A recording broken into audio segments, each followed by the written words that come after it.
Our story begins at 7 a.m. when our protagonist goes for a 10-kilometer run. Then at 12 p.m. he does head strike training 500 times, and finally at 5 p.m. he has intense training at the gym with the big 3 exercises, where he does 10 sets of 10 reps for each exercise. He even resigns from his job to continue this regimen for the next consecutive 14 days. While exercising, he remembers someone asking him why he suddenly became so crazy. He knows the answer might be that being crazy is actually better for him. Meanwhile, he opens his status window to check, and upon seeing it, sweat starts dripping down his face. As he looks at the screen in panic, he learns that the door to the end of days is opening soon, with only 5 seconds remaining. He is recommended a quest involving training in exercises, cardiac exercises, and learning kendo. As the countdown approaches 0, our protagonist's heartbeat speeds up. This all started 15 days ago when suddenly notifications began appearing on everyone's phones in the city, alerting them to a critical disaster involving monsters appearing at various places throughout the city. That same day, a young streamer is broadcasting live when a monster appears behind him. Viewers in the live stream start warning him to escape, but initially, he is too frightened to react and does not realize the danger posed by the monster. Ignoring the warnings from the viewers, the monster attacks him. Our main character, Lee Hoing, who is 29 years old, is watching this live stream too. He is surprised because the monster looks very realistic to him, and he is also a bit shocked by the strange disaster alert text messages that people had been receiving that day.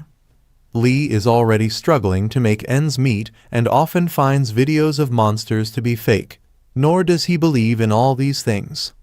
As he is lost in thought, Lee's eyes fall on a monster lying on the ground in a trap, in a pitiful state. The monster, looking innocently at Lee, seems like a strange sight in the middle of the road. At the same time, the monster appears a bit scary to him, which makes Lee decide to ignore it and move on, muttering that this is the day the main teacher will be here.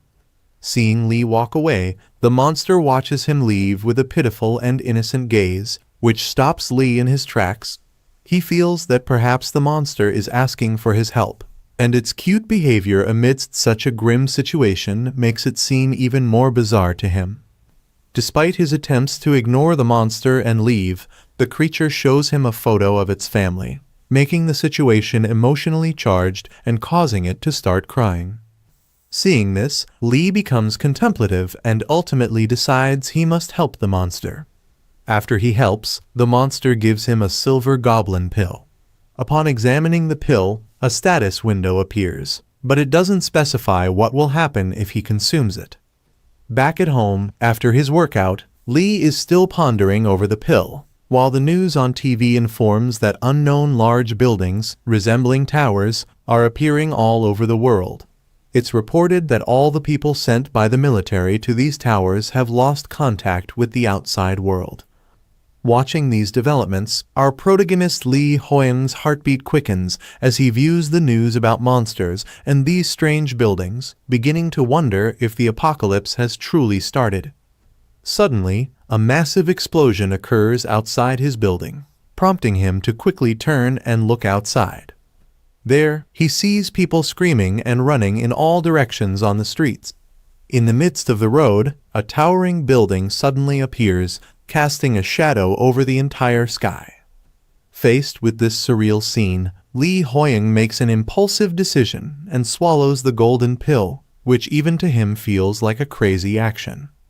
As soon as he swallows the pill, an intense flow of energy surges through his body, making him feel as if he is floating in the air.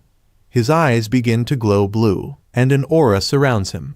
A status window appears in front of him, revealing that he has obtained the Sage status window, which will provide the guide with the highest rate of survival in his current situation. Additionally, he receives a book that initially seems odd to him. When he opens the book, a bright light shines out from inside. The status window provides him with a guide that informs him that the door to the end of days is opening soon, displaying the remaining time as 15 days, 4 hours, 12 minutes, and 52 seconds. The status window advises him to prepare and recommends a quest involving strength exercises, cardio exercises, and learning kendo. Following the recommendation from the guide, he decides to give up everything else to focus solely on exercising for the next 15 days.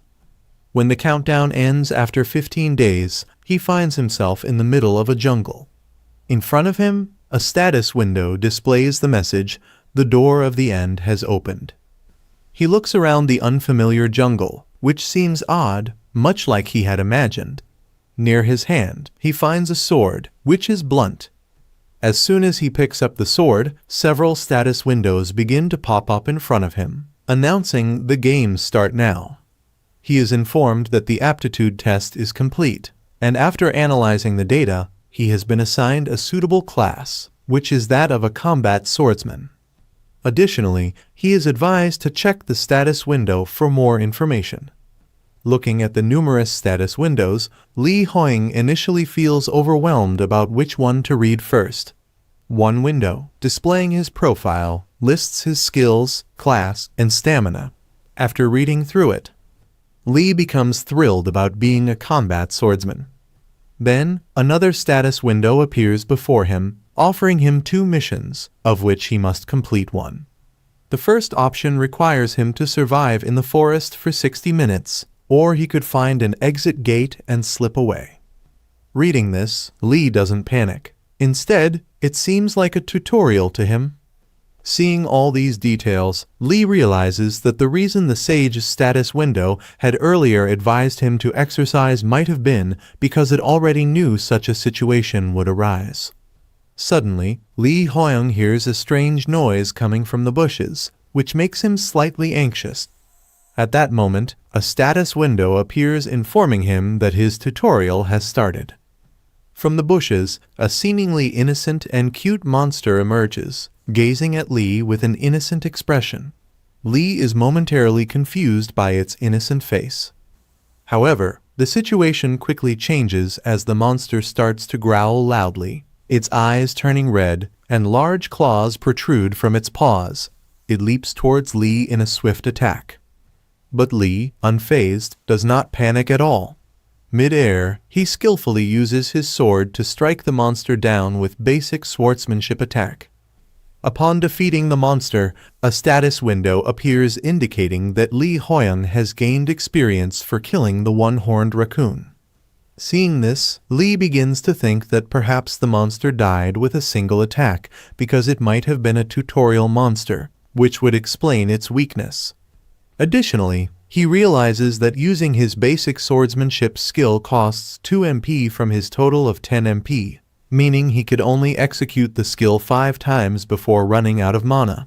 With this in mind, Lee decides to conserve his MP by using his basic swordsmanship skill as little as possible, opting to hunt monsters simply with his sword without any skills. After killing several monsters, his level increases, which also leads to the recovery of his HP and MP, and he gains new experiences. The status window informs Lee Hoing that whenever he levels up, he will obtain points which he can use to increase his stats, and he currently has only 2 remaining points. He is thrilled when he levels up, especially since his mana was nearly depleted. However, his joy doesn't last long, as the status window notifies him that his level is being adjusted, resetting him back to level 1. This adjustment deeply disappoints him, and his face pales. This happens because he possesses the Sage status window, which causes his leveling up to be slower compared to other players. Learning this, Lee feels utterly disheartened and confused, not knowing how he will be able to level up effectively if this continues. Suddenly, when Lee Hoing checks his profile window again, he feels a bit strange because it still shows he has 2 remaining points, despite the level adjustment. These points allow him to upgrade either his stamina, strength, agility, or sensitivity. Initially confused by seeing the points still there, he quickly becomes delighted, considering it an overpowered bug-like ability. Lee ponders over which attributes to upgrade. Given his role as a combat swordsman, strength and agility seem like the best choices. Increasing strength would make his attacks stronger, and enhancing agility would improve his speed and reflexes. However, he feels a lack in sensitivity, which seems like the best option to him. So he decides to upgrade sensitivity to enhance his overall combat awareness and responsiveness. After upgrading his sensitivity, Lee Hoyung feels incredibly pleased with his decision because it significantly enhances his ability to locate raccoons, which he previously struggled to find. Now, with sensitivity at level 20, he feels as if he can sense everything around him, giving him a heightened awareness of his environment. Suddenly, the sound of loud growling behind him casts a shadow of fear across his face. As he turns around, sweat starts dripping from his brow in panic, for what he sees is a formidable and enraged one-horned raccoon.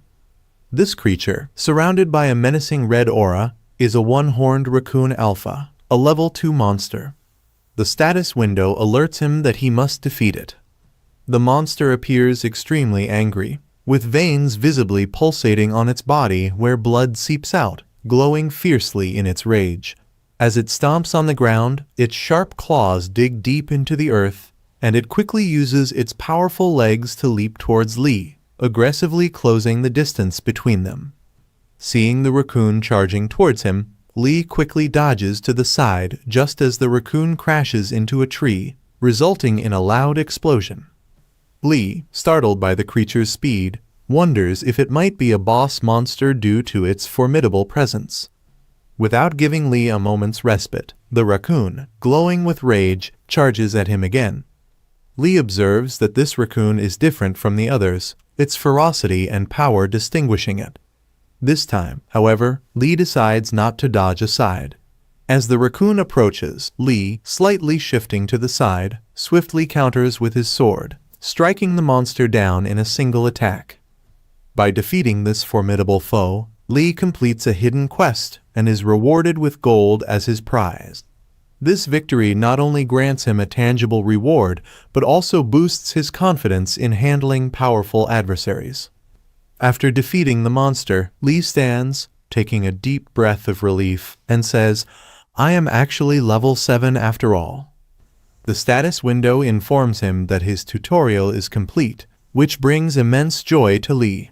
He closes his eyes and takes a deep, relieved breath, as the past hour had felt like an eternity to him. Suddenly, he hears the sounds of many people. Opening his eyes slowly, Lee sees several people around him and finds himself transported to a different location. They are all under a bright red glowing light. They appear to be inside a strange building with speakers installed around. From the speakers, a voice welcomes everyone, congratulating them on successfully completing their tutorial. This marks the beginning of the next phase of their journey in this unusual and challenging new world. As the voice echoes through the speakers, everyone present reacts with surprise and looks upward. Some are panicked, others are angry, but all are focused on the speakers. The voice from the speakers informs them that the place where they are standing is the base of the tower, and they are currently in Region C 2567. Lee Hoyung carefully analyzes his surroundings and notices that among the crowd there are 14 men and 11 women who seem to have also finished their tutorials, judging by their appearances and expressions. Lee observes the people around him. They stand silently but look sharp and frightened. All of them are demanding to know where they are and insisting on being sent back home. Amidst this chaos, Lee remains composed, assessing the situation and trying to gather as much information as possible about this new and mysterious environment. Unlike the others, Lee does not panic because he had prior knowledge of these events, and he feels grateful that he was prepared, acknowledging that otherwise, he might have been in the same distressed state as the others. Observing the panic around him does cause him a bit of anxiety, but he calms himself and rebuilds his confidence, determined to survive and find a way out no matter the circumstances. Suddenly, amidst the gathered crowd, a rabbit appears, greeting everyone with a smile. This is Kumkum, who announces himself, the cutie of the tower and the lower floor manager. The sudden appearance of Kumkum among them frightens many even more. Seeing their fear, Kumkum understands that such a reaction is natural for them, considering their unfamiliar and startling new environment.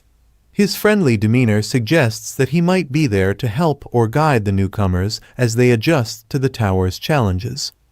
Li Hoyang, intrigued by the rabbit-like figure, steps forward and asks Kumkum, "I want to ask you something.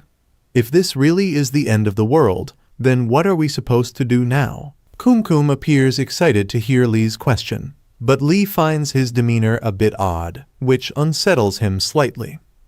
Kumkum then addresses all 22 players, informing them that they must participate in the game at the risk of their lives. As he speaks, his expression turns ominously evil, adding a sinister edge to his words. Hearing this, everyone freezes in fear, unable to muster the courage to speak. With a laugh, Kumkum continues, revealing that all humans on Earth are currently inside this tower and that they must work together on missions on each floor to climb the tower. Li, hearing Kumkum's uncertain response about returning to normal life after climbing the tower, presses further, asking, "What's the point of climbing the tower?" Kumkum turns away, walking forward with a smile, and cryptically responds, "Is there a need to search for meaning in things?" His face shows neither fear for their lives nor any pain, reflecting a disconcerting detachment from the dire situation they are in. Continuing, he reveals a chilling fact. Those who do not climb the tower await death, and adds, turning back towards the group, "A lot of people already died in the tutorial." This information sends a ripple of panic through the group, as the gravity of their situation sinks in. Upon hearing Kumkum's revelation about the deadly consequences of failing the tutorial, Li is struck with fear, realizing for the first time that many might not have made it through as easily as he did. The thought of vulnerable children and elderly acquaintances potentially facing death increases his anxiety and fear. Kumkum then looks at the group and chillingly asks if anyone is ready to try to kill him. This bizarre and sudden query unsettles everyone, and then Kumkum adds that whoever helps him will receive a special reward and the opportunity to go home. Li is suspicious of Kumkum's words. They sound like a trap to him. Moreover, even though Kumkum doesn't look physically imposing, his high level makes Li doubt his own ability to confront him directly. Faced with uncertainty about Kumkum's true intentions and his own capabilities, Li decides to stand back quietly and observe the decisions of the others, weighing his options before making any moves. As Li grapples with his confusion and hesitancy, a status window appears before him, prompting him to assist the lower floor manager, Kumkum. Despite the window's directive, Li remains wary, uncertain if attacking Kumkum might be a trap. Amid his contemplation, a young man steps forward, seemingly eager to take on the challenge laid out by Kumkum. With a confident smile, he confronts Kumkum, saying, "If you want to die so bad, then I should kill you, don't you think?" He quickly advances, sword drawn, and aggressively declares, "I will make sure to inflict as much pain as possible before you die." Despite the young man's threatening posture and words, Kumkum's expression remains untroubled. No sign of fear mars his face, and he continues to smile calmly, standing his ground. As the sword nears Kumkum's face, the situation takes a shocking turn. With a swift motion, Kumkum punches the young man in the face, sending him flying back to the ground, where he lands with splatters of blood and dies from the impact of the single punch. This display of lethal force terrifies everyone present. Kumkum, now resembling a bodybuilder rabbit, stands with blood on his clothes and nonchalantly scratches his head, remarking, "I accidentally counterattacked." The crowd, witnessing the young man's corpse, is enveloped in a palpable atmosphere of fear. They are frozen, unable to move or look away from the grim scene. Li feels a surge of relief mixed with dread, grateful that he hadn't stepped forward himself, but shaken by the realization of what could have happened. Sweat beads on his face as he contemplates the dangerous and unpredictable nature of Kumkum and the grim reality of their situation in the tower. After the shocking incident, Kumkum transforms back to his normal form and attempts to reassure the horrified crowd that what happened was merely a mistake. His nonchalant explanation does little to calm the nerves of those watching. Simultaneously, the status window reappears before Lee, once again urging him to help the tower manager. This repeated prompt adds an element of urgency and confusion to an already tense situation. Kumkum, scratching his head and suppressing a hiccup, steps forward and repeats his question, asking if anyone else would be willing to help him. His seemingly casual demeanor contrasts starkly with the violence that just occurred, making the atmosphere even more unsettling. Hearing his question again, the crowd instinctively steps back in fear, not wanting to be the next volunteer in what appears to be a dangerous and potentially deadly request, as Kumkum, soaked in blood, innocently repeats his question to the crowd, asking who will help him. The bystanders remain intensely frightened. However, Li Hoing is preoccupied with a different kind of concern. He is beginning to question why the guide might have misled him. Suddenly, Li's eyes begin to glow with a golden shimmer. The status window informs him that his Sage Eye has been activated, a skill that allows him to view the status windows of other people. Curious about this new development, Li starts exploring the capabilities of the Sage Eye through his status window, finding it intriguing. Yet, he is puzzled by the sudden emergence of this ability. The activation of the Sage Eye at such a critical moment suggests that Li might have access to information that could clarify the motivations and truths behind the tower's challenges and Kumkum's peculiar behavior. This new tool could be pivotal in navigating the dangerous and mysterious environment of the tower, offering Li a potential advantage in understanding and possibly influencing the outcomes of future interactions and challenges. With the aid of his newly activated Sage Eye, Li analyzes Kumkum and notices an evil mark on him, suggesting some malevolent aspect to his character. However, during his analysis, Li discovers something else that reassures him and convinces him that the guide was not lying. Buoyed by this revelation, Li steps forward confidently to offer his help to Kumkum. Kumkum finds Li's confidence intriguing and smiles as he starts to discuss Li's level. Responding to Kumkum, Li questions whether his level is truly important when it comes to doing the right thing. This response sparks an ominous shift in Kumkum, as evil thoughts stir within him and a menacing gleam reappears in his eyes. Despite this unsettling change, Kumkum maintains a facade of composure and agrees with Li, hiding his true intentions behind a calm exterior. As Li prepares to attack Kumkum, a girl from behind screams, warning him of the danger and reminding him of the violent incident that had just occurred. The other players also start urging him to stop, explaining the risk he's about to take. However, Li calmly reassures them that he has a plan. His confidence manages to quiet the crowd, including the girl, who listens intently to what he has to say. Then, without hesitation, Li advances towards Kumkum, ready to attack. Kumkum transforms back into his menacing form, resembling a terrifying monster, and prepares to strike Li in the face. Amidst this tense moment, Li recalls his earlier observation when he was counting the people around him. He had counted 25 people, but Kumkum had announced there were only 24. This discrepancy sticks in his mind, leading him to question how a level 55 monster like Kumkum could make such an error. Li concludes that this might have been an intentional mistake by Kumkum, aimed at instilling fear and confusion among the players. As the tension escalates, Li uses his Sage Eye to analyze the body of the girl who had been killed. To his shock, he discovers that the body is a hologram, which unravels much of the mystery and deceit surrounding Kumkum's actions.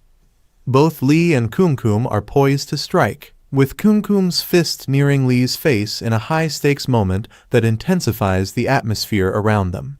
The onlookers are terrified, watching the confrontation unfold with bated breath. As Kumkum's punch, fueled with all his might, comes towards Li, it suddenly passes right through him. At that crucial moment, Li realizes that Kumkum, not himself, is actually a hologram. This revelation, unveiled by Li's observant use of the Sage Eye, stuns both him and the onlookers. This strategic exposure reveals the extent of Kumkum's reliance on illusion and deceit to manipulate and intimidate the players. By exposing Kumkum as a hologram, Lee not only avoids physical harm, but also undermines Kumkum's authority and the fear he had instilled in everyone. Relieved to see the hologram vanish, Lee breathes a sigh of relief. As he turns around, he spots a blue pill lying on the ground where the hologram had been, confusing everyone present. Lee walks over and picks up the pill, but some of the onlookers begin questioning how he knew it was a hologram. Caught off guard and not wanting to reveal the truth about his sage eye ability, Lee quickly makes up an excuse, deflecting their suspicions. At that moment, a young man named Kim Seung, who is at level 4, steps forward assertively and says, "I think it's a huge waste for you to have that anyway. You just got lucky. If I had noticed, I would have stepped up." Lee is puzzled by Kim's comment and asks him to clarify what he means. Kim Seung responds by suggesting that Lee should give him the pill because, in his eyes, Lee seems like a weak individual who isn't likely to survive much longer. This interaction forces Lee to consider not only the physical challenges of the tower, but also the complex social dynamics developing among the players. Ignoring Kim Seung's aggressive stance, Lee decisively crushes the blue pill in his fist, destroying it. This act visibly deflates Kim, who becomes angry at the destruction of what he perceived as a valuable resource. Despite the confrontation, Lee knows that engaging further with people like Kim is not wise and contemplates how long he can keep avoiding conflicts in such a tense environment. Just as he muses over this, the speaker activates again, bringing everyone's attention back to the game's mechanics. The announcement informs all players that they will now start receiving gold, which they can use as currency within the job system of the tower. The amount of gold each player receives is based on the number of monsters they hunted during their tutorial. Furthermore, the speaker reveals that the player with the highest amount of starting gold in the area possesses 7,400 grams, a substantial sum that sets a benchmark for success and hints at the potential power disparities among the players. Upon hearing this, everyone is surprised, and then they each begin to open their status windows to check how much gold they have received. Some get wanting 500 grams, others wanting 300. But Lee Hoying is the one who receives 7,400 grams of gold. However, he does not show his happiness on his face. Wisely, he makes a decision because he first notices a person there who has been burnt. The status window informs everyone that in a short while the shop will open, and with their gold, they can do 3 major things. They can buy items, level up their skills, and increase their stats. Lee uses his gold wisely, increasing his strength, stamina, and agility, and his first goal is to upgrade all these attributes to level 20. After doing all this, he still has 4,600 grams of gold left, and he also levels up his basic swordsmanship. However, Kim Seung is very angry because he has very few coins, and the things he wanted to level up were too expensive. Lee Hoyung also buys a new dress from the shop because he has been living in smelly clothes for many days. From behind, that same girl calls out to him again. Her name is Ki Yisol, a level 3 player. Coming forward shyly, playing with her hair with her fingers, she says to Lee, "I would like some advice." Upon hearing her request for advice, Lee is confused and asks her why she wants advice from him, as he is just a level 1 player. Hearing this, the girl's face turns red with embarrassment, and she tells him that she was impressed by his bravery, which is why she approached him. To assess her further, Lee checks her profile window, which shows she has 800 grams of gold. Then, to know the truth about her situation, he asks her directly how much gold she has, to which the girl answers honestly. Lee talks with her, and after some discussion, he explains that she should focus on increasing her stamina as it would be beneficial in the future. The girl agrees with his advice and assures him that she will follow his recommendations. Just then, an announcement comes through the speakers that a mission on the first floor will soon commence, and all players are instructed to create 3-member parties. It is also mentioned that players who do not join a party will be randomly added to one, and they have only 30 minutes to sort this out. Lee Hoang's first party member is Ki Yaesol, who happily agrees to join his team. However, when Lee approaches other players to join his team, they all make excuses and decline due to his being level 1. As the 30-minute deadline expires, an announcement is made through the speaker, stating that incomplete parties will now be randomly filled. Subsequently, the players are teleported to their mission locations, and Lee finds himself in the middle of a jungle. To his surprise, the third member added to his team is none other than Kim Seung, the Arrogant. Lee is wary of Kim Seung's difficult demeanor and is uncertain whether they will be able to work together effectively. Recognizing the critical nature of their situation, Lee decides that he must find a way to make collaboration possible in order to survive in the jungle. Soon after, Lee's team receives their mission, which involves analyzing a kobold tribe within a 12-hour time limit. Shortly after reaching a vantage point near the kobold tribe's dwelling, Kim Seung arrogantly declares that he will go alone to attack them. This angers Lee, who insists that Kim must listen to him. Lee reluctantly agrees to Kim's plan, not wanting to argue further. However, their disagreement worries Ki Yaesol, who becomes anxious about whether their party will be able to successfully complete the mission. As they begin moving towards the kobold tribe's settlement through the jungle, they notice large bugs on the trees which start to cause them trouble.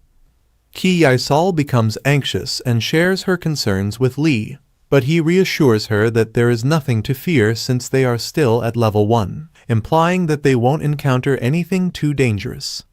While they continue their conversation and advance, suddenly, a much larger and muscular monster appears ahead of them. It's a level 5 kobold. Seeing this, Lee is shocked and becomes completely frozen in fear as he had not expected such a powerful enemy.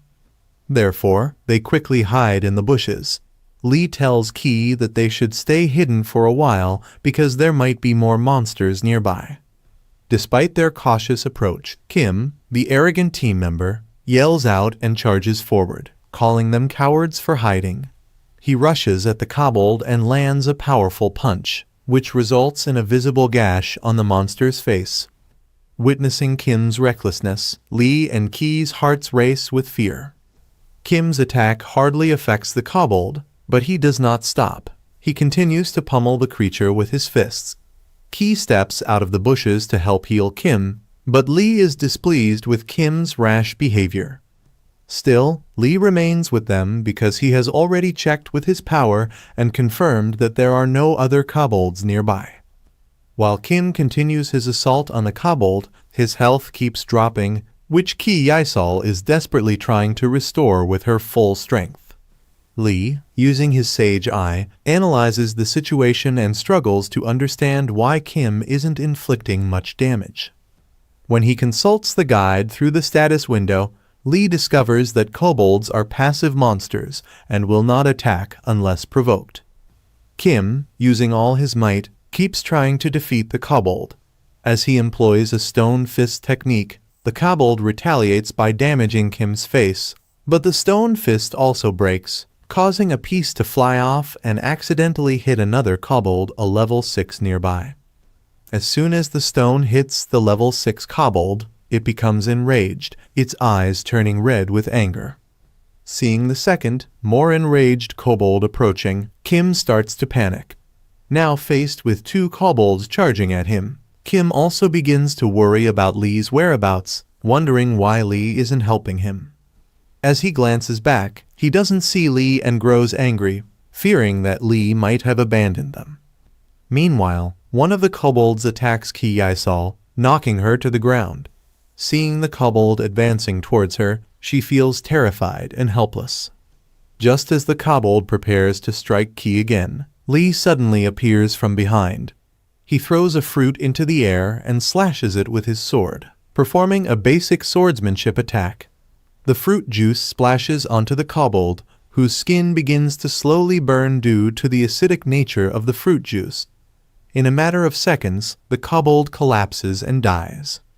Lee's timely intervention not only saves Ki, but also demonstrates his strategic use of the environment in combat. Ki Aisal is relieved and grateful for Lee's intervention. Lee had discovered the properties of the fruit earlier while passing through the jungle. He had noticed that the bugs were avoiding the fruit, and using his sage eye, he realized that it was a poison apple.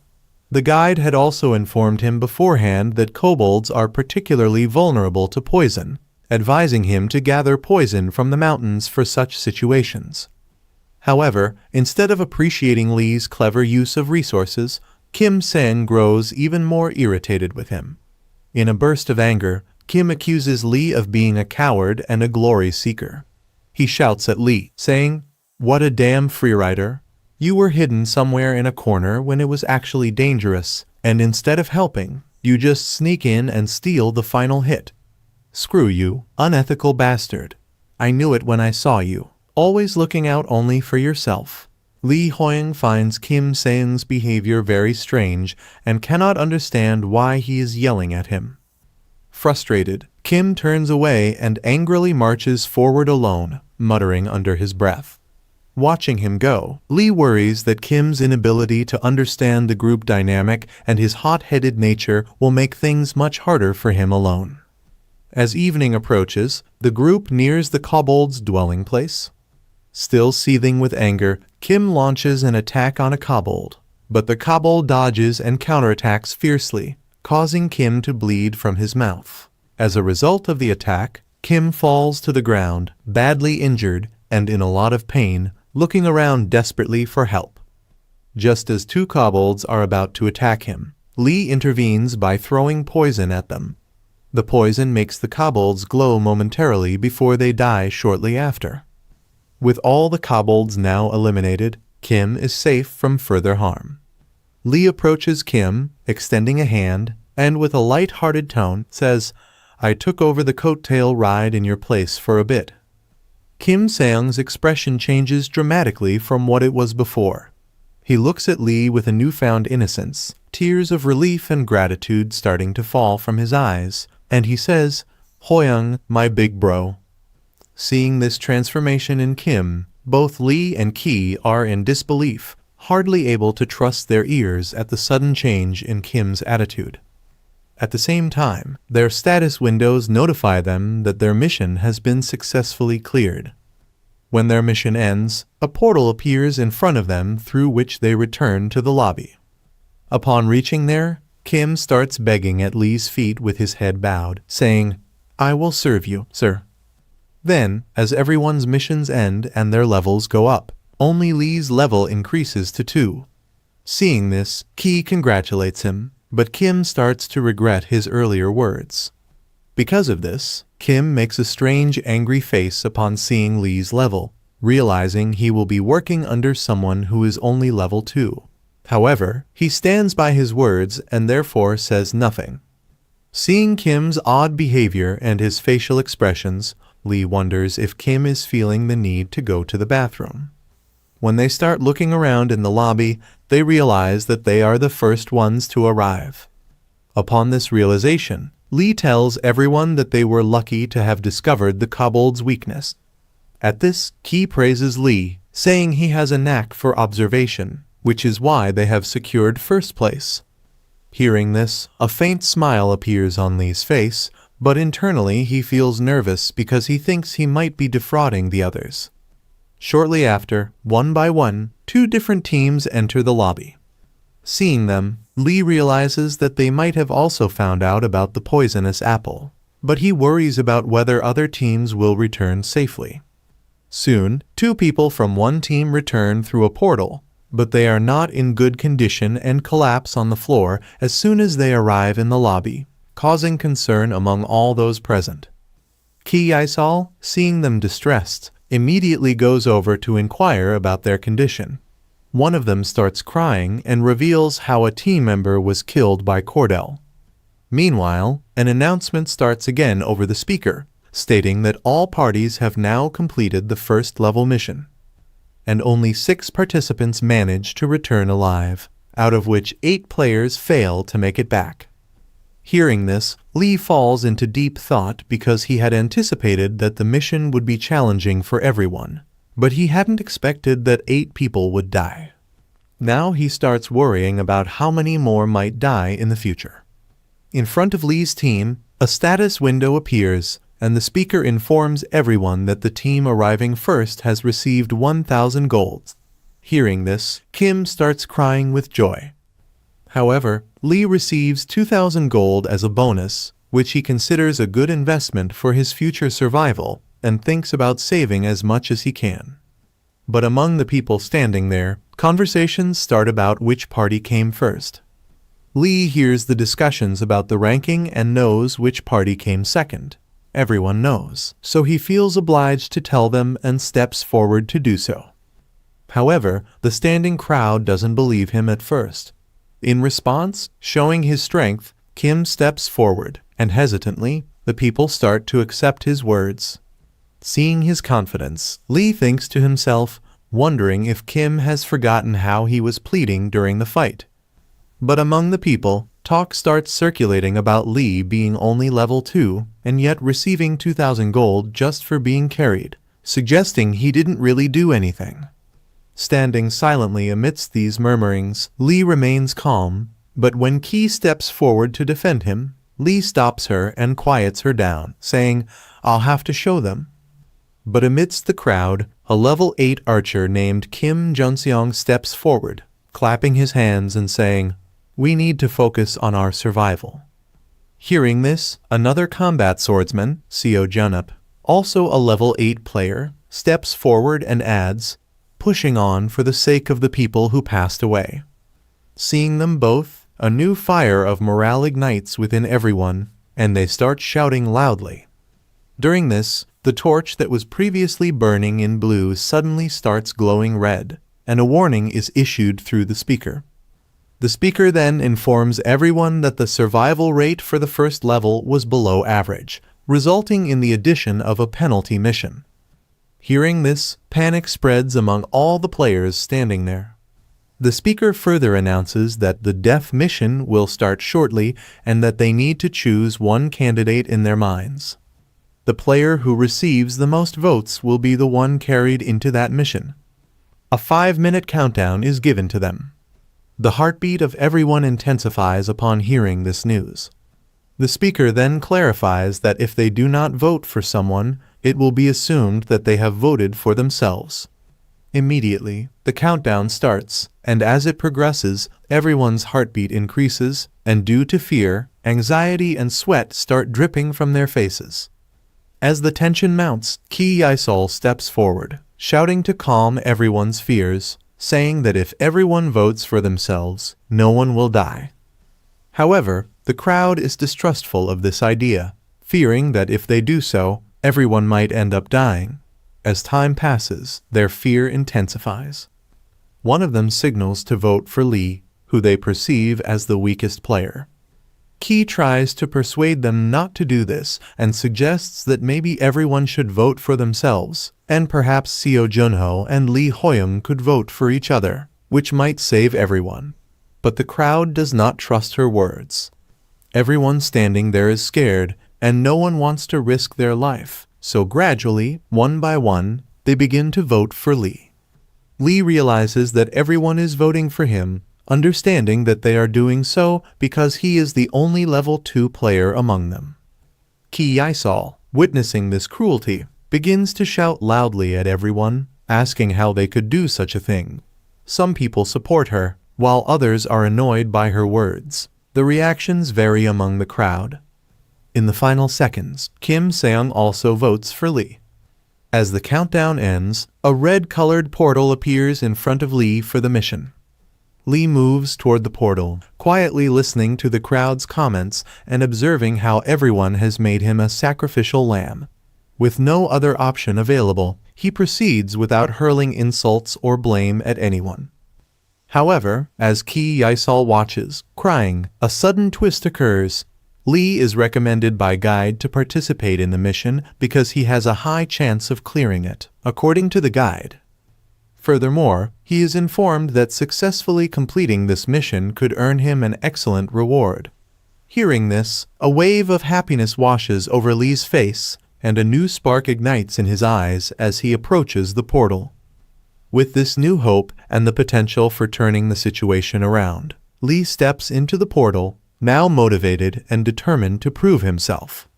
After Lee enters the portal, many players experience a mix of emotions. Some are relieved about their own survival, while others are distressed, particularly Ki Yaesol, who appears most saddened. Seeing her distress, Kim Junseong steps forward to console her. However, Kim Sang, sitting nearby, forms a cynical group and comments that you get what you deserve. Confused by his words, Kim Junseong asks for clarification, and Kim Sang explains how Lee was merely carried during the mission by him. Hearing this, tears well up in Ki Yaesol's eyes, but she rebuts Kim Sang's false claims by reminding him that it was Lee's abilities that had saved their lives during the mission. Hearing this, Kim Sang becomes angry and loudly accuses Lee, saying, "What abilities? He just got lucky with his scheming," and claims that Lee stole his credit by delivering the final blow. And he starts to worry whether Lee indeed has some hidden ability that allows him to mask his level, and what it might mean if Lee returns alive. Kim Junseong steps forward, seeing Ki Yaesol's pain, and tries to reassure her by expressing hope that Lee, like him, is good and will return, although he feels the chances are slim. On the other side, for the death mission, Lee is sent back to the kobold village, where the situation has deteriorated significantly since his last visit. The village is enveloped in a strange darkness, and the ground is littered with the corpses of kobolds. Despite the grim scene, Lee's face shows no fear. Just then, his status window updates, informing him that he has a very high chance of completing this mission, and a reward is waiting for him if he succeeds. Suddenly, another status window appears, announcing that the Cobalt tribe's hunting group has returned. They look furious and menacing, their eyes shining eerily as they glare angrily at Lee. Seeing them, a bit of sweat does form on Lee's face, indicating the tension of the daunting challenge ahead. As Lee stands in the eerie environment of the kobold village, another status window appears, indicating that his daunting mission has started. He is tasked with eliminating the hunting group and the chieftain, who are enraged over the deaths of their tribesmen. The kobold chieftain, a level 12 boss, starts roaring from a distance. Alongside him, members of the hunting group rush towards Lee, intent on attacking. Then, another status window pops up, revealing that the kobold chieftain, like the other kobolds, is vulnerable to poison. Prepared for this, Lee has already coated his sword with poison extracted from fruits. As the kobolds charge towards him, Lee remains calm. Although he does not show fear, he is fully aware that if anyone else were in his place, they would likely be prepared for certain death. As the kobolds launch their attacks with their claws, Lee skillfully dodges and continues to fight back, using his poison sword to take down each kobold one by one. Now, Lee and the boss monster, both thirsty for each other's lives, stand face to face. Without wasting any time, Lee charges at the boss monster, wielding his sword and delivering a powerful strike. However, the boss monster, with great agility, blocks his attack using its own strength. This encounter makes Lee realize that the boss monster is not only a level 12 boss, but also highly skilled. Suddenly, the boss monster starts running towards the jungle, attempting to save itself. Seeing this, Lee can hardly believe that the boss monster is fleeing from the battle.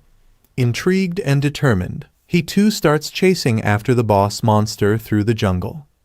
While chasing, Lee continues to strike the boss monster, dealing significant damage and reducing its health to a very low level. However, after running some distance, the boss monster suddenly stops and stands still, looking up at the sky and beginning to howl. Lee, puzzled by this behavior, stops and silently observes the creature. He sees the moon glowing red, casting a crimson light that turns the sky and clouds red as well. Under the influence of this eerie moonlight, the boss monster undergoes a transformation, becoming even more fearsome and formidable. It quickly turns around and launches a powerful attack on Lee with devastating speed. Caught off guard, Lee is unable to react in time, and is left completely stunned by the blow. Meanwhile, back in the lobby, Kim Seung is studying, but also remarks dismissively that Lee is probably dead by now, suggesting there's no need to worry about him any longer. While Ki Yaesol is deeply worried for Lee, sitting in a corner praying fervently, Kim Seung's dismissive comments only intensify her anxiety. This concern sparks an argument between Kim Seung and Ki Yaesol.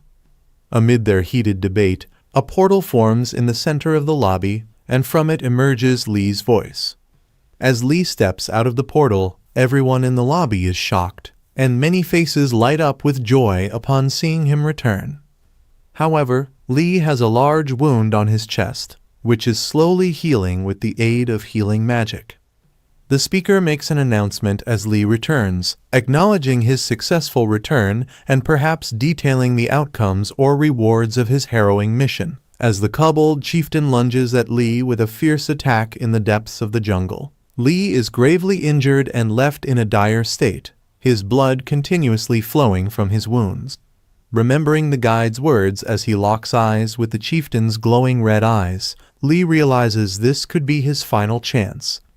With the chieftain having only 27 HP left, Lee knows that a single, well-placed strike could end the fight, but it would require all his remaining strength. As the chieftain, growling ferociously, advances towards him intent on delivering the final blow, fear accelerates Lee's heartbeat, and he struggles to decide his next move. Just as the chieftain's weapon nears Lee's face, with a burst of sheer willpower, Lee dodges the attack. Seeing the chieftain's attack create a hole in a tree, Lee breathes a sigh of relief, grateful for his narrow escape. This moment of near miss sparks a strategic insight in Lee. He realizes that while a sword can easily cut through many objects, it cannot cut a wall, but a small nail can make a hole in a wall. With this analogy in mind, Lee decides to use his sword like a nail, planning to utilize the chieftain's own momentum against him to make his strike more powerful. The chieftain, in a furious attempt to end the battle, uses its legs to leap high into the air, the force of its jump so intense that it cracks the ground upon landing. Preparing for a devastating double strike, the chieftain's aggression peaks. But as the chieftain closes in to attack Lee, Lee gathers all his strength and, waiting for the perfect moment, stabs fiercely with his sword, using the chieftain's own forward motion to enhance the power of his blow. As the poisoned sword pierces the chieftain's body, the toxin quickly spreads, ultimately causing the chieftain to collapse and die. Moments later, several status windows appear before Lee. One informs him that stabbing has been added as a technique to his level 2 basic swordsmanship skills, and another confirms that he has successfully cleared the mission. When Lee returns to the lobby, Ki Yaesol is the happiest to see him. She runs towards him with tears of joy, eager to embrace him in celebration of his safe return. However, before she can reach him, Kim Seung steps in between them. He pushes Ki Yaesol aside and rushes to hug Lee Hoying himself, breaking into tears and exclaiming, "I had faith that you would make it back, big brother Lee." This unexpected gesture reveals a complex mix of emotions and dynamics within the group. While Lee is aware that Kim Seung's tears are crocodile tears and feels a surge of anger towards him, he chooses to remain silent, tolerating Kim's strange behavior. As the group processes Lee's return, Level 4 Lee Byung-cheol approaches from behind, openly expressing his happiness about Lee's safe return. However, he also voices a concern that, despite the experience Lee Hoying must have gained from the mission, his level remains at 2. This statement sows seeds of confusion among the bystanders. Lee stands quietly amidst the murmuring, accustomed now to such skepticism and doubt from others. A memory from his childhood comes to mind, recalling when he first topped his class in elementary school. Even then, his peers had whispered behind his back, suggesting he must have cheated to achieve such grades, especially given his status as an orphan. This flashback highlights the long-standing nature of the scrutiny and doubt Lee has faced throughout his life, reinforcing his resilience in the face of ongoing adversity. As Lee stands in the lobby, he overhears the continued speculations and accusations from the surrounding crowd. They suggest that maybe Lee had just waited for the mission timer to expire or hid somewhere, like in a tutorial, to avoid actual combat. These cutting comments and insinuations tighten around him like a vice. Feeling a surge of anger from their words, Lee remains outwardly calm, striving to control his emotions. Inside, he acknowledges the challenge ahead. Changing the preconceived notions and biases these people hold against him will be an uphill battle. Just then, amidst the harsh words, Ki Yisol steps forward to support Lee, urging everyone to keep their peace. Her intervention, however, doesn't go well with some players who start to hurl insults at her too. Yet, Lee, standing steadfast, focuses calmly on Ki Yisol's words, drawing strength from her support. Kim Seung, seeing the injustice, suddenly bursts into anger and starts shouting in defense of Lee. His vocal support marks a significant turn of events, considering his earlier behavior, and highlights the complex dynamics within the group as they react to Lee's return and the circulating rumors. Seeing Lee's composed demeanor, the crowd is momentarily taken aback, reminded of his earlier actions which had demonstrated his potential and strength. Despite the negative commentary swirling around him, Lee remains calm and reflective, realizing that he needs not only to survive within the tower, but also to convince others of his intentions and capabilities. Stepping forward with renewed confidence, Lee raises his voice to catch everyone's attention and declares, "Guys, I need to show you something." His assertive tone draws everyone's gaze towards him, where they see a sword in his hand. It is the Indomitable Sword, a rank-rare sword with features like attack power increased by 15%. The sight of this impressive weapon in Lee's possession shocks the onlookers, their expressions changing as they grasp the significance of what he holds. Seeing Lee with the Indomitable Sword, Kim Junseong steps forward, expressing his admiration and surprise. "I am surprised you kept the poison apple with you, just as Ki Yisol said. You are truly extraordinary." He continues, highlighting the value of Lee's reward. "Such a great item as a reward is way more valuable than some XP, especially for our survival." Hearing these words, Lee's expression changes as memories resurface, and he reminds the crowd, "Don't you remember that I nearly died because of you?" His words strike a chord, and the color drains from the faces of those around him, who begin to feel regret over their past actions. In response to Lee's reminder, one of the players steps forward, apologizing for the group's selfishness in sending him on the mission due to his low level and selfish reasons. The player, tearfully bowing, genuinely expresses remorse, which is evident on his tear-streaked face. This act of contrition causes other players nearby to avoid Lee's gaze, turning their faces away in shame. However, amidst this somber atmosphere, a defiant girl still stands her ground, coldly stating, "Someone had to do it," refusing to fully acknowledge the wrong done to Lee. Despite the girl's defiance, Lee does not take offense, taking this as an opportunity to teach a broader lesson. Lee steps forward and addresses everyone, explaining that his intention wasn't to shame anyone. He emphasizes that the real issue at hand is how the tower's management is deliberately dividing them, pitting them against each other, which could lead to internal conflicts and potentially fatal outcomes.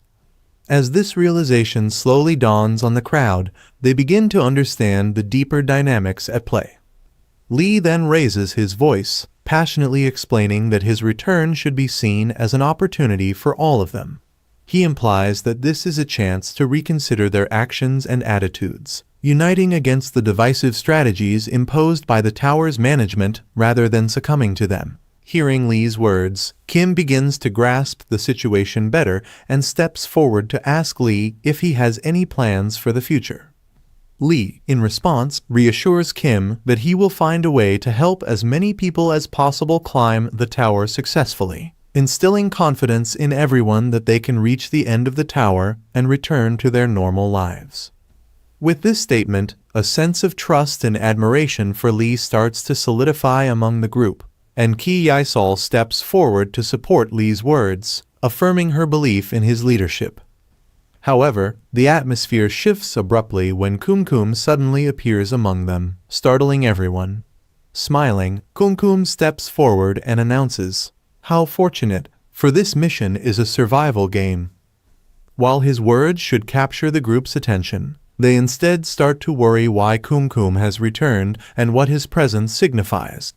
This concern distracts them, leading to murmurs and speculation among the group about his intentions and the implications of his sudden appearance, overshadowing the unity Lee had just begun to foster.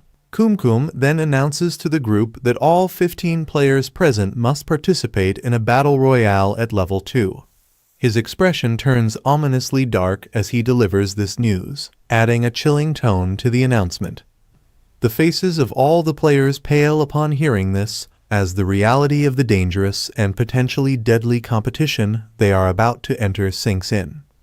However, Kumkum changes his expression once again, adopting the innocent demeanor of a child.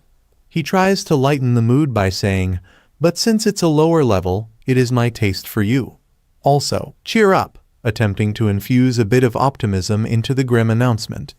This stark shift in tone, from menacing to childlike, only adds to the surreal and unsettling atmosphere surrounding the upcoming challenge.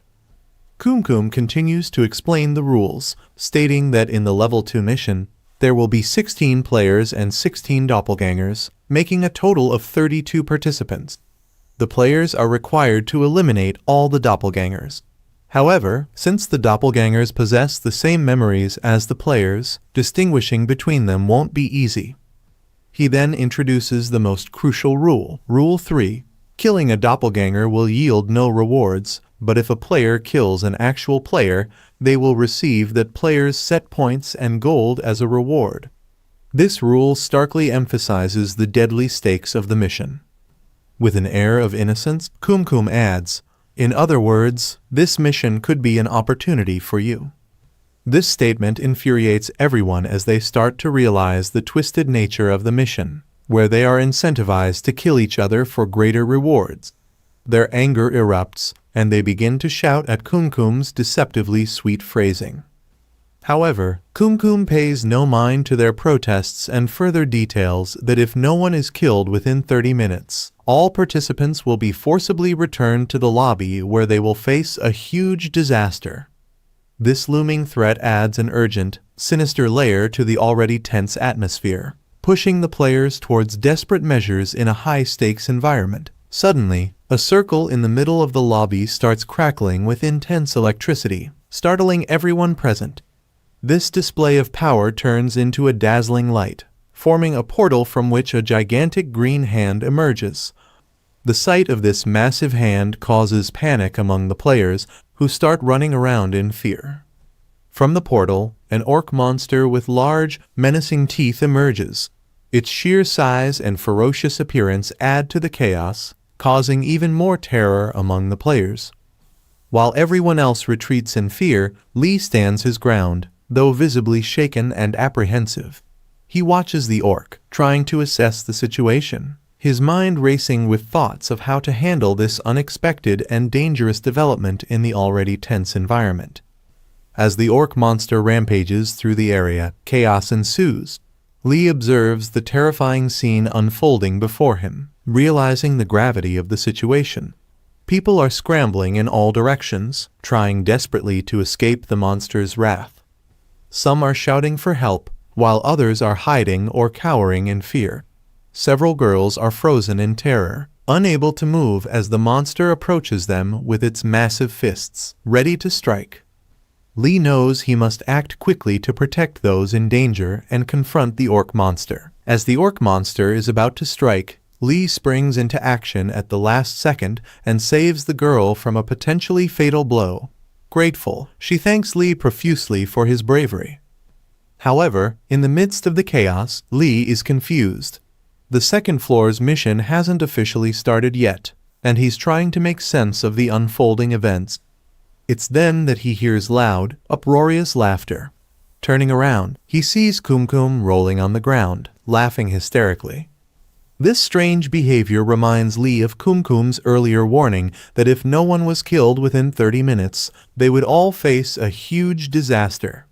Lee realizes that this monstrous display is likely a psychological tactic employed by Kumkum, not meant to physically harm them.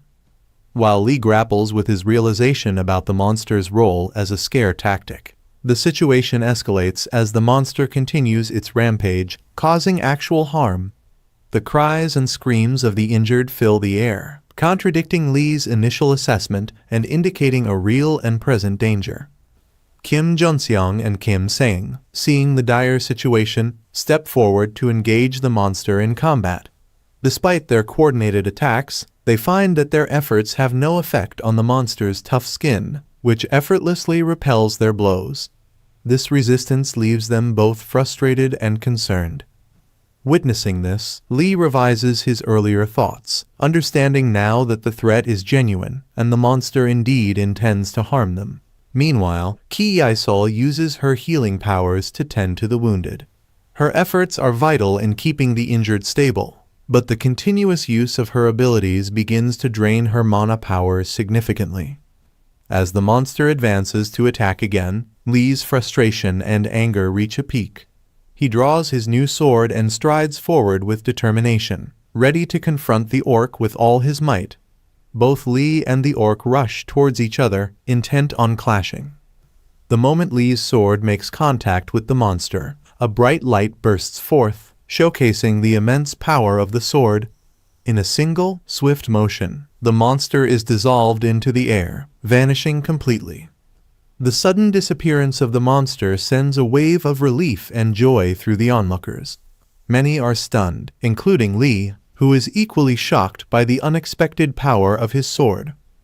With the threat eliminated, a celebratory mood takes over the group. They begin to loudly cheer and praise Lee, grateful for his heroic actions that ended the danger. As the crowd celebrates Lee's victory, a status window appears before him, warning that he is about to enter an exhausted state for the next 3 minutes due to exceeding the usage limits of his sword's power. As he reads the warning, Lee's vision starts to blur, and slowly his eyes begin to close. Overwhelmed by fatigue, he collapses to the ground, unconscious. 3 minutes later, as Lee regains consciousness, he finds himself surrounded by concerned faces. Upon seeing his eyes open, the crowd's worry turns to joy, and they begin to praise him once again for his bravery and the dramatic defeat of the monster. Still disoriented and clutching his head, Lee sits down on the ground, struggling to fully grasp the situation. At that moment, Kumkum approaches, laughing and taunting the group. He casually remarks, "It was sent back this time. This round was just meant for you guys to get a taste of things." Hearing this, Lee is stunned.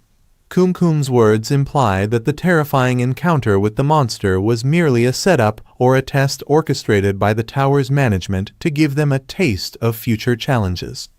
This revelation adds another layer of complexity and manipulation to their situation, making Lee and the others realize they must be prepared for even more daunting tasks ahead in their journey through the tower. Kumkum continues to unsettle the group with his remarks, suggesting that the previous events were dull because everyone was too friendly, despite the near-death experience they all shared. He reveals that the real intent of his earlier warning about a huge disaster, if no one died within 30 minutes, meant that he expected the participants themselves to turn on each other. His expression, a mix of faux innocence and underlying menace, sends shivers through the crowd, reminding them of the manipulative and cruel nature of the tower's challenges. As the reality of Kumkum's intentions sinks in, the crowd is left in silence, grappling with the fear his words evoke.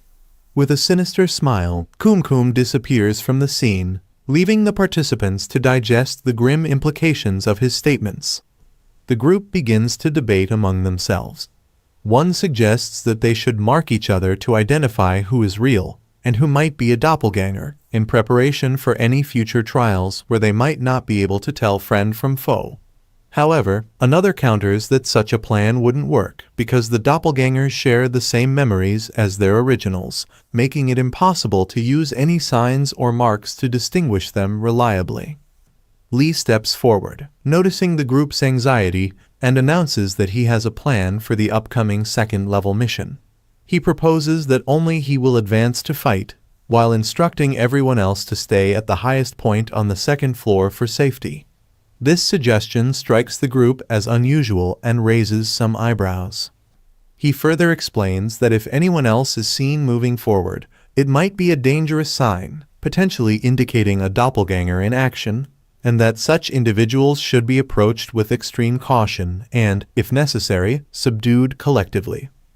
However, some in the group are skeptical of this plan, questioning Lee's leadership due to his low level. A woman steps forward, voicing her doubts about why they should follow him when he appears to be one of the weaker players. In response, Lee reminds them of Kumkum's earlier words, emphasizing that there is no reward for killing a doppelganger, but killing a real player would yield significant points and gold. This means that anyone could potentially be a threat. He points out that the tower's rules are designed to pit them against each other, and by playing into that, they would only be fulfilling the tower's manipulative goals. Lee argues that by not adhering strictly to the tower's intended gameplay of mistrust and conflict, and by uniting under a collective strategy where they support one non-threatening leader himself, they can potentially outsmart the tower's divisive tactics. He pitches his plan not just as a strategy, but as the best solution to maintain unity and minimize internal conflict, thereby increasing their overall chances of survival and success on the second level. As the group reaches the second floor, their mission permissions are granted, and they begin navigating the challenging environment. The status window, which displays the count of players and doppelgangers, helps them keep track of the potential threats and allies in this complex game. In the midst of the dense jungle, Kim Sang is making his way through, his frustration evident as he mutters to himself. Suddenly, he hears the sound of footsteps approaching, which puts him on high alert. Fearing a potential threat from a doppelganger, he quickly ducks behind a nearby tree, readying himself for an immediate attack if necessary.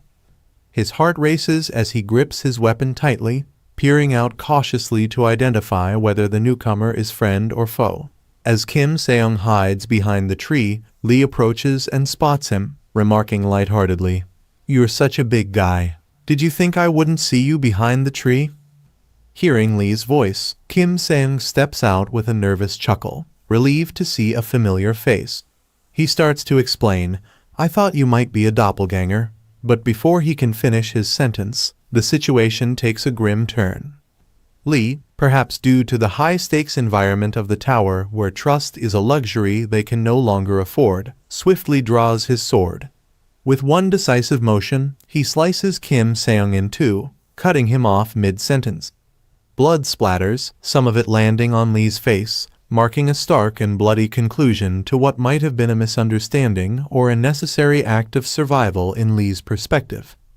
And all these things begin a little earlier when the mission on the second floor starts. When a status window appears, in which the guide tells Lee to achieve a certain level of sensitivity as a reward, he would receive a skill of impeccable senses because it would help him identify his doppelganger.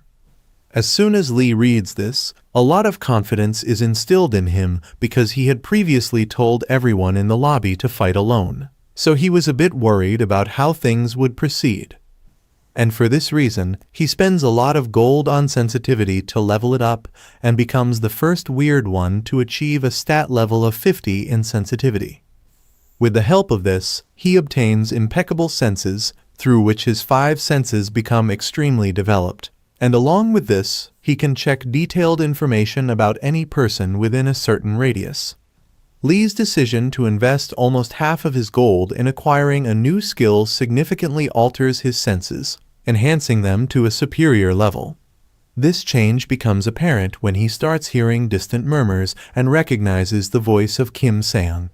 Despite Kim being far away, Lee can clearly hear each word he utters, a revelation that brings him a sense of exhilaration about his newfound abilities. As Kim Seung approaches, Lee detects a foul odor, distinct and unsettling. His enhanced senses alert him to something amiss. The approaching figure isn't Kim Seung but a doppelganger, a deceptive and potentially dangerous entity. Trusting his instincts and the acute abilities granted by his new skill, Lee confronts and eliminates the doppelganger, affirming the power and utility of his investment. Now, with a renewed confidence in his abilities, Lee also feels a responsibility toward his fellow players. He is concerned whether everyone is following the instructions and staying safe, reflecting a leadership quality and a protective nature toward his group. He feels gratitude toward Junseong, whose support was crucial in rallying the others to agree to Lee's plan. This incident not only solidifies Lee's trust in his abilities, but also cements his role as a key player in navigating the challenges of the tower. The sudden appearance of a status window reporting the death of a player sends a shock through Lee. His breath halts, and his eyes widen in disbelief. The ground seems to slip from under him as he grapples with the possibility that a doppelganger might have killed a real player, or even more troubling, that a real player might have turned on another. Fueled by anger and confusion, Lee rushes deeper into the jungle, determined to uncover the identity of the killer. As he navigates through the dense foliage, he climbs a tree to get a better view and potentially spot any unusual activity from above. Just then, another status window notification pops up, indicating that another real player has been killed. This news compounds the tension and urgency of the situation.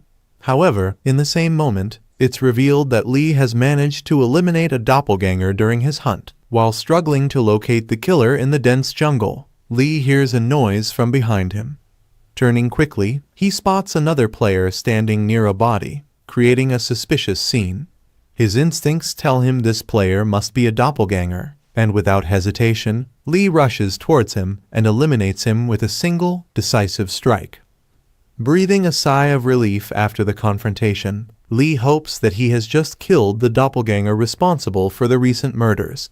He takes a moment to pay his respects to the fallen player beside the doppelganger, acknowledging the harsh realities of the game they are all trapped in. However, as Lee examines the deceased player's wounds, he realizes that the marks are not consistent with those made by a long sword, which puzzles him further. Just then, he hears laughter echoing through the trees, turning his attention to the source. It's Kim Junseong, standing at a distance, bow drawn and aimed directly at Lee. Junseong's readiness to fire an arrow indicates another layer of threat in this deadly environment.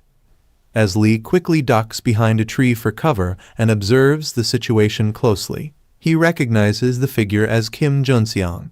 Noticing an arrow embedded in Junseong's back and a severe wound, Lee deduces that Junseong was likely attacked by his own doppelganger. Approaching cautiously with his sword lowered, Lee tries to reassure the visibly panicked Junseong, telling him there's no need to fear.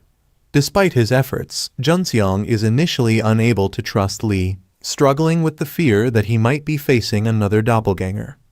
After some explanation and persuasion, Junseong begins to understand and accepts that Lee is indeed the real person, not another doppelganger.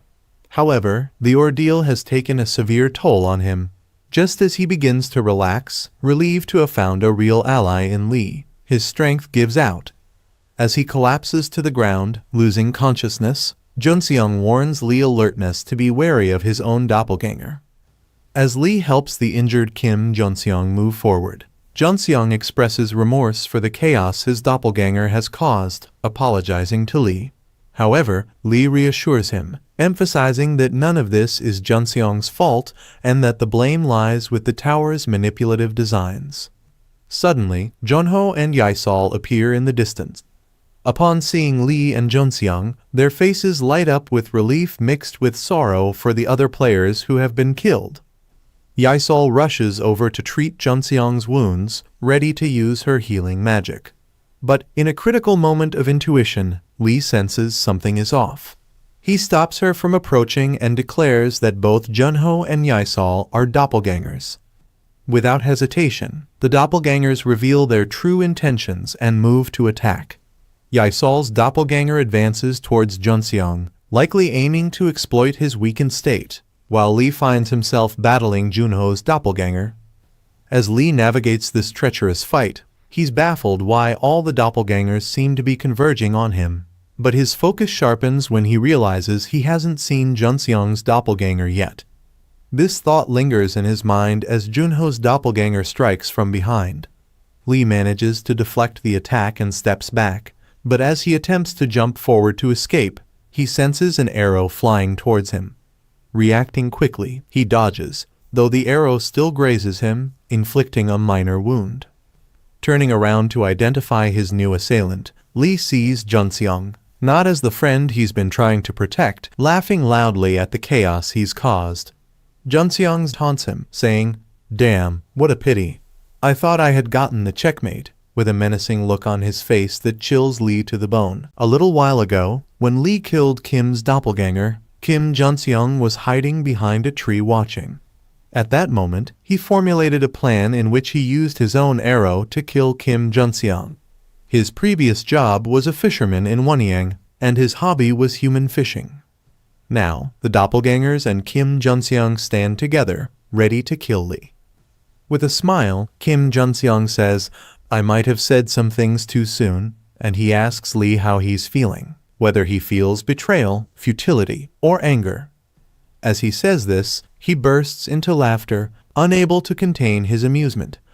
Lee, unfazed by his words, responds calmly, "I was wondering when you would show your true colors. Looks like you are crazy, and I thought—" Kim Junseong, upon hearing Lee's words, falls into thought and asks if Lee already knew that he was going to backstab him. Lee, smiling, tells him that he can check other people's status windows, and he learned about Kim Junseong's stat increase when he took him in his wounded state, which made him suspicious that he might have killed many people. Now, upon hearing this, Kim Junseong starts to feel a sense of unease creeping in, and he starts poking Lee because of it. Lee tells Kim to calm down and asks him if he's doing all this just for gold and stat points. Upon hearing Lee's words, Kim Junseong smiles and says, "Did I need a reason in this beautiful world? If I kill people, not only do I not get penalized, I get rewarded instead," shouting at Lee. "How could I possibly not kill anyone when attacking with arrows?" As Lee speeds up his arrow, he realizes that he had thought Kim Junseong might have had some compulsion to do all this, but he was wrong. Now Lee understands that Kim Junseong is nothing but a psychopathic murderer. In the midst of this realization, he narrowly avoids blaming himself with the arrow coming towards him. But now, Lee and the doppelgangers, along with Kim Junseong, are advancing to fight. Using his quick reflexes and cunning, Lee manages to save himself from the oncoming doppelgangers with great agility. Taking advantage of this opportunity, Kim Junseong attacks from behind with an arrow, narrowly missing Lee, who barely manages to dodge and realizes that Kim Junseong hasn't shown all his cards yet. Lee finds himself facing some difficulty in fighting these three adversaries, one of whom is agile, another a skilled combat player, and the third a ranged attacker. Lee tells Kim Junseong that he didn't know how he managed to turn the doppelgangers to his side, praising his preparation. In response, Kim Junseong explains that if he's going after a big fish, he needs to plan ahead for it, hence his actions, "because I can take my time to watch." However, instead of showing any concern or fear, Kim Junseong, with a strange and eerie laugh, gets ready to launch a new attack with his arrow. He creates two arrows out of one, which gleam brightly. Immediately, he launches an attack on Lee with both arrows, while the doppelgangers also attack him from behind. Lee becomes completely focused and is able to sense everything with ease. He activates his impeccable senses, allowing him to easily discern everyone's stats even with his eyes closed. As the arrows and approaching doppelgangers get closer to him, he swiftly moves, targeting the close combat player first with his own strategy. Then, he attacks the doppelganger of Yaisal, swiftly defeating both doppelgangers in one go. Now, he receives a notification through the status window that there are now 14 players and 11 doppelgangers alive. Now, Lee and Kim Junseong stand facing each other, creating a tense atmosphere between them. As Lee slowly approaches Kim Junseong, Kim's heartbeat quickens, sweat beads on his forehead, and his anxiety is evident. Lee recognizes Kim Junseong's true powers, and, as a result, Kim Junseong kneels before Lee in fear, begging for mercy and confessing that he had gone too far in pursuit of rewards. Continuously asking for forgiveness, he admits to crossing the line upon witnessing Lee's real powers, which had made him lose patience. Crying and clasping his hands together, Kim Junseong suddenly draws an arrow and tries to attack Lee with laughter, but Lee effortlessly ends the attack with his sword in a single swift motion, without any difficulty. After Kim Junseong's death, the status window now confirms that a player has killed him. Lee, however, remains completely calm, deeply contemplating his actions after taking the life of another human being with his own hands. Suddenly, some status windows appear in front of him, revealing that Star Killer has been slain, and Lee has the opportunity to claim his position. Upon hearing this, Lee is stunned, and his heart begins to race. Then, he notices a red-colored haze surrounding him. Further information from the status window reveals that if he takes the position of Star Killer, he will receive a buff for his stats, as well as support from the doppelgangers, leading to tremendous benefits. The red color gradually fades, and a figure begins to emerge from the haze. But Lee finds it difficult to look at the Devil Queen, so he closes his eyes. When the smoke clears completely, a Devil Queen emerges, asking Lee if he wants to accept the challenge. Lee is stunned as he hears her voice. At the same time, Lee also understands how Kim Junseong was able to command the doppelgangers. Then, another status window appears, showing Lee the list of benefits of accepting the challenge, including legendary rank equipment, legendary rank skill, a rapid increase of stat points, and the Star Killer exclusive trait. But Lee stands silently in front of the Devil Queen, his face covered in sweat, feeling extremely anxious. In his mind, he wonders why he didn't like the idea of killing the doppelgangers, but still did it, knowing they weren't real humans. He also realizes that there may come times in the future when he'll have to fight real humans, perhaps even someone who could potentially become the Star Killer. This thought deeply troubles Lee, and the images of the status windows keep running through his mind repeatedly. Slowly, with deep concern, Lee begins to extend his hand to accept the offer. The Devil Queen also reaches out her hand, sensing that Lee might be willing to become the Star Killer. But at the last moment, Lee declines her request because he didn't want to become a psychopathic killer like Kim Junseong. After a little while, Lee reaches the top floor of the Lee Second where everyone meets him, and upon seeing him, they all become very happy. Kim Seong innocently starts asking him why he got so late. Seeing his strange behavior, Lee feels like he might have become a psycho. But he moves forward and thanks everyone for listening to him. But among the standing people, there is a lot of worry because there are some people's doppelgangers there, causing trouble, wondering how to differentiate between them. Lee, after listening to everyone, first thanks them for following his instructions. Just then, Lee's doppelganger arrives at the scene. Seeing this, everyone gets a bit nervous because they're unsure whose words to trust. Lee was worried about something, that's why he wanted to kill his doppelganger earlier, but he couldn't because Kim Junseong had made his move. I don't know. Standing there quietly, someone asks Lee if he did what he said according to the plan and how many doppelgangers he killed. Lee knows that 8 people died. Some were part of the gang, and some were dead players. And if he tells them this, the identities of all the doppelgangers will be revealed. But if he has to tell them all this, he'll have to prove it, and that's why everyone will trust him. But as soon as Lee starts to reveal the names of the doppelgangers, his doppelganger also starts repeating the same words. This starts to worry Lee.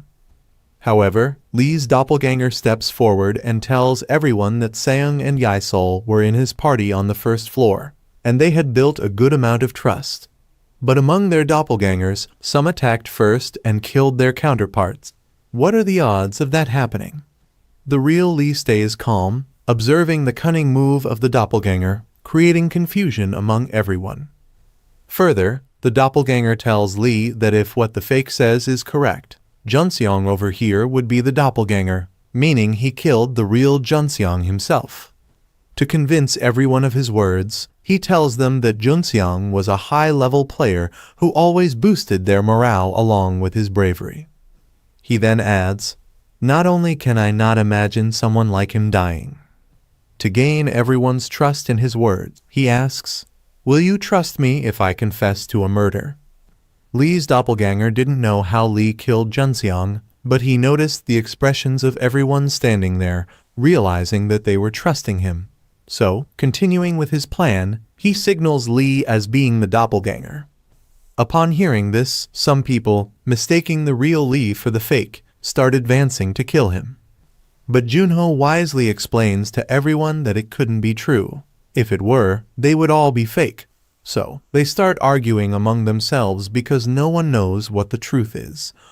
Lee seizes this opportunity to move forward, understanding that he now has to tell everyone that he was the one who killed Junseong, and he continues to move forward.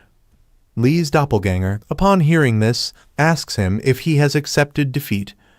Lee continues to execute his plan perfectly, drawing his sword as he advances and strikes the doppelganger claiming to be Kim Junseong. He declares, "Even my doppelganger doesn't know that Kim Junseong was a traitor." The doppelganger of Kim Junseong gets wounded and falls to the ground, leaving everyone standing there astonished.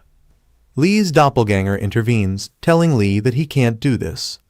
But someone interjects, asking, "Junseong is a traitor. What does that mean?" And it dawns on them that if this statement is true, the one who just slashed Kim Junseong must be the real one. Because when a doppelganger kills a real human, everyone is notified through the status window. This prevented anyone from recklessly killing others, and if Lee can distinguish between the real and the doppelganger, he can prove it just by killing a doppelganger. But no one understands how Lee could claim that Junseong was a traitor, especially since they believe Junseong hadn't killed any humans. To clear up their confusion, Lee explains that Junseong was only pretending to be good and had been waiting for the right moment to attack humans. Upon hearing this, a girl sitting there becomes extremely angry because she remembers how Junseong had saved her through his mission. So, shouting in anger, she moves forward to attack Lee. But just then, an arrow is shot at her from behind by Kim Junseong's doppelganger, and with just one shot, she falls. Witnessing this, everyone standing there is shocked and freezes in fear. Seeing the expressions of the girl and everyone else, Kim Junseong's doppelganger starts laughing sinisterly from a distance, saying, "This is what I wanted to see." But suddenly, An Secheng, who was a former Special Forces member, emerges from the bushes behind and strikes him down. However, An Secheng gets severely injured in the process, struggling to breathe, and he apologizes to Lee for doubting him, asking what they should do next. Now, everyone realizes who the real Lee is, and they start trusting him, asking him what they should do next. Lee steps forward and shouts to everyone, "I will tell you my last plan." But just then, Lee's doppelganger jumps forward with a shout, wielding his sword, ready to attack Lee. But Lee hears his voice and immediately stops his attack with his sword. A fierce confrontation ensues between them. Meanwhile, Lee advises everyone to fight with all their might while shouting, urging them to level up their status so they can defeat their doppelgangers. Everyone follows his instructions and begins to increase their strength to kill the doppelgangers. Working according to Lee's plan, they successfully clear the mission without any casualties. However, Secheng returns to the lobby in a disappointed state because he feels betrayed by his party member, Junseong. Lee is also disappointed because his goal was to safely rescue everyone and complete the second-floor mission. But Lee is also worried about the situation in other regions, as there is no one like him guiding them, and perhaps someone there has also used the Star Killer's path. Lee realizes that the upcoming fights may become even more intense, but he's glad to have a guide who can help him despite his low level. He vows to continue saving as many people as possible as long as they listen to him. Lost in his thoughts, Lee is interrupted by Secheng, who thanks him for his assistance. Lee credits everyone for following his plan. Seeing Secheng, other players gather around, and Secheng asks Lee about his current level, wondering how he's still managing to contribute so much. He also suggests that Lee might have gained a special ability, which could be why his level-up process has slowed down. Lee attentively listens to Secheng's words, realizing that Secheng's consciousness and decision-making abilities are very impressive, which might help them in the future. Seeing Secheng bowing in front of him and apologizing for doubting him, Lee tries to stop him, but Secheng keeps apologizing and admits his mistake, entrusting Lee with the responsibility to lead everyone forward. Lee is genuinely pleased to hear this and smiles at Secheng. At that moment, there is an announcement in the lobby through the speaker, informing everyone about their gold rewards based on their contributions. They receive notifications through their status window, with some getting 500 gold while others receive 700. However, when Kim Sang receives 2,000 gold, he becomes extremely happy and starts posing with excitement, showcasing how powerful he is to everyone. Lee is also very happy to see everyone receiving their gold rewards. Additionally, he feels joy upon receiving his own share of 12,500 gold. A status window then appears, informing him that his shop rank has increased due to receiving over 10k gold, unlocking some new items in the shop. However, some items still remain locked.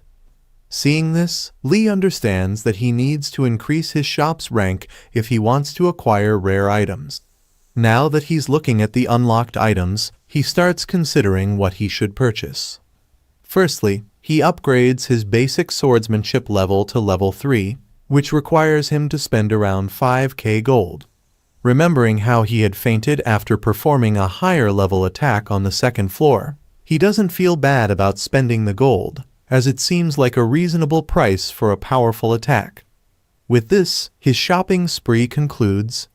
Afterwards, he shares 15k gold with Yisol. But Yisol receives only 12k gold, yet she becomes incredibly happy, her face turning red with joy. Amidst her excitement, she nervously asks Lee why he did this. To calm her nerves, Lee explains that it's just a gift to help her. He emphasizes that they're in a place where everyone needs to support each other to survive, or else they won't be able to progress. Upon hearing these sweet words from Lee, Yisol's face turns even redder, and she remains speechless, just gazing at Lee. Seeing Yisol's trust in him, Lee feels touched. After a moment, she breaks her silence, tears of happiness welling up in her eyes, as she assures Lee that she'll make herself stronger.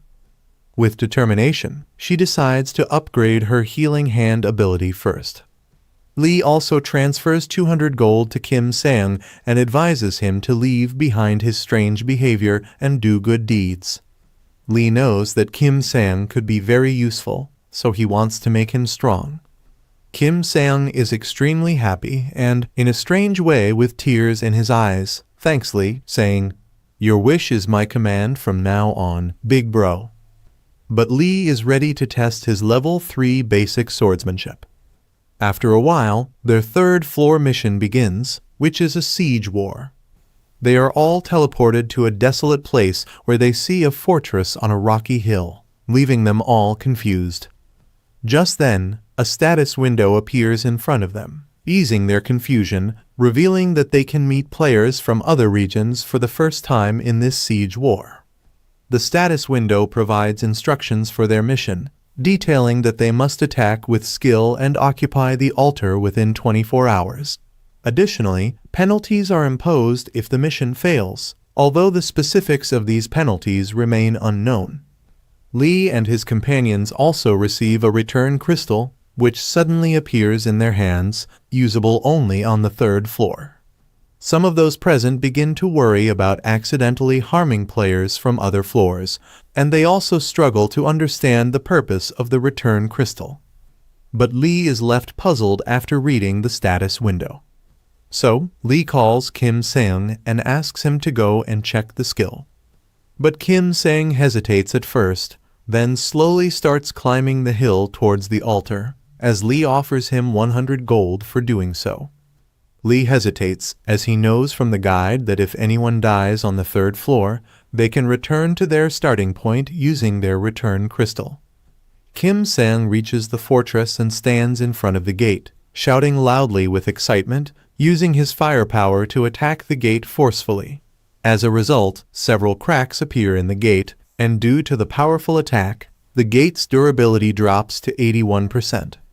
Seung is thrilled to see this and starts relentlessly attacking the gate, one after another until he manages to break it completely. However, he only has a 2-second window to enter the fortress, as the gate will reset after that. As Seung enters, he feels elated at having broken the gate, but when he sees it restored, he feels a bit disappointed. Looking around, he sees 2 guards on the fortress walls and about 10 people in the courtyard, including a girl, whom Seung suspects might be the altar. Reflecting on Lee's words not to harm anyone there, Seung realizes that if he attacks, it will reveal the power of the return crystal to everyone. But Lee, not paying attention to Lee's words to show his strength, continues to advance to eliminate everyone. But then he gets shot, causing him to fall back, blood flowing, and everyone appears blurry to him. He doesn't understand what happened. A girl shoots at him again, and he returns to the starting point. Seeing Seung being saved by Lee, he also feels excited, unable to believe that such a thing could happen. Paying attention to Seung's words, he realizes that Sechang, who is also from the soldier class, doesn't have a gun either, so perhaps the other team obtained a gun through the benefits provided by the Devil Queen's Star Killer. This realization makes him worry that the competition will be quite tough. But seeing his concern, Yaisol steps forward and supports him, saying, "I'm with you, so you don't need to worry." Upon hearing her words, all the standing players also start shouting loudly to boost Lee's morale, expressing that they are all with him. This wave of happiness returns to his face, boosting his confidence even more. Therefore, Lee announces that he will share his plan with everyone from now on. After a while, night falls, and a boy is seen crying loudly between the castle. The same girl who shot Seung is sitting on top of him. All the people standing there are trembling in fear and quietly observing the scene, not daring to say anything to her.